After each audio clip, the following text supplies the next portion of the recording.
Most gardens fail for one simple reason. They depend on stores. Every spring, millions of people repeat the same cycle, buying seeds, starting over, and hoping nothing goes wrong. But before supermarkets, before seed catalogs, families grew food using gardens that renewed themselves automatically after year, a living food system that quietly grows stronger the longer it exists.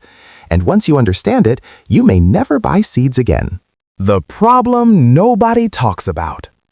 Modern gardening teaches dependency. You're told every season begins with shopping. New seed packets, new soil amendments, new inputs. Gardening has quietly become a subscription model. But historically, that idea would have sounded strange. For thousands of years, gardens were not temporary projects. They were ecosystems designed to continue without constant human restarting. Families saved seeds, plants reseeded naturally, perennials returned on their own. Food security wasn't rebuilt every spring, it simply woke up again after winter. The difference between a modern garden and a self-renewing one is simple. One survives only with effort, the other survives with time. The self-renewing garden philosophy. A self-renewing garden works on one principle. Plants want to survive more than you want to grow them. When allowed to complete their natural life cycles, many crops automatically plant the next generation. Instead of fighting nature with strict control, you guide it. This system combines 3 layers: self-seeding annuals, reliable perennials, natural seed banking in the soil. Together, they create a garden that resets itself every year. Step 1. Stop harvesting everything. This feels wrong at first.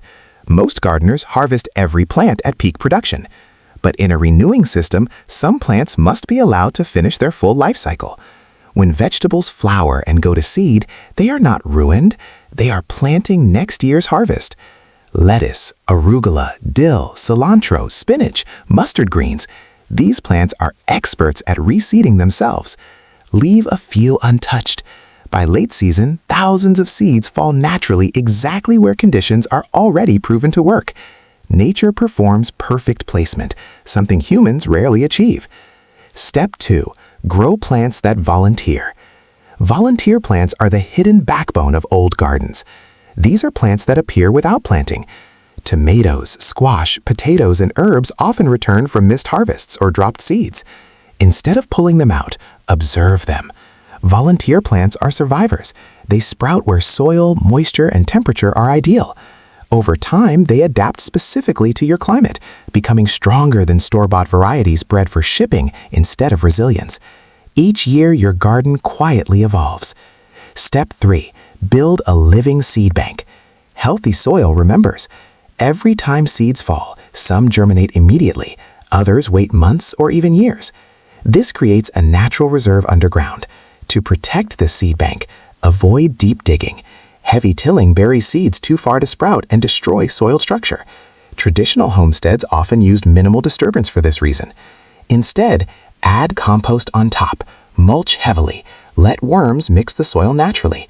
Your garden becomes a library of future harvests. Step 4.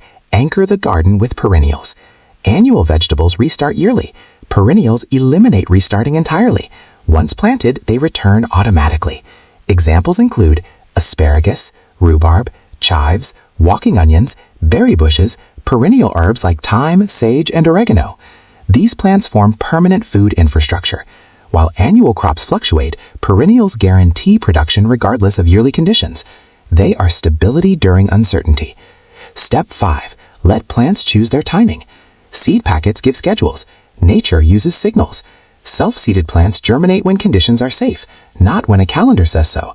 This means better frost survival, stronger root systems, reduced watering needs. Plants that emerge naturally often outperform carefully planned seedlings because they start exactly when the environment allows success. The garden stops depending on guesswork. Step 6. Create protective chaos. Perfect rows look neat, but nature prefers diversity. Mixed planting protects self-renewing systems. When flowers, herbs, and vegetables grow together, pests struggle to spread. Soil nutrients balance naturally. Beneficial insects increase. Old cottage gardens followed this pattern instinctively. What appears messy is actually resilient design. Step 7. Harvest without destroying the system. A renewing garden changes how you harvest. Instead of removing entire plants, cut outer leaves, harvest selectively, leave roots intact. This allows continuous regrowth while still producing seed later. You are no longer ending a plant's life, only borrowing from it. Step 8. Accept imperfection. The hardest shift is psychological. A self-renewing garden will never look identical year to year. Plants move, layout changes, surprises appear. But this unpredictability is strength. Uniform systems collapse easily. Adaptive systems endure. Your role changes from controller to steward. The financial reality. Every year, gardeners spend money restarting something that could already exist. Seeds, starter trays, fertilizers, replacements after failure. A renewing garden reduces costs dramatically over time. After several seasons, inputs drop close to zero. Food begins coming from memory, not purchases. And in times of inflation or supply disruption, that difference matters more than most people realize. The deeper benefit. There is something else that happens. When your garden returns without effort, you feel a different kind of security. Winter stops feeling like loss, because you know the garden isn't gone. It's waiting. Beneath the soil are thousands of living promises already prepared for spring. Closing. Independence philosophy. Self-sufficiency is rarely built through dramatic change. It grows quietly, season after season. A self-renewing garden doesn't just produce food, it produces independence from shortages, from rising prices, from fragile systems you cannot control. And the longer it lives, the less it needs you. One day you step outside after winter and food is already growing. Not because you started a garden, but because you built a system that refuses to stop feeding you.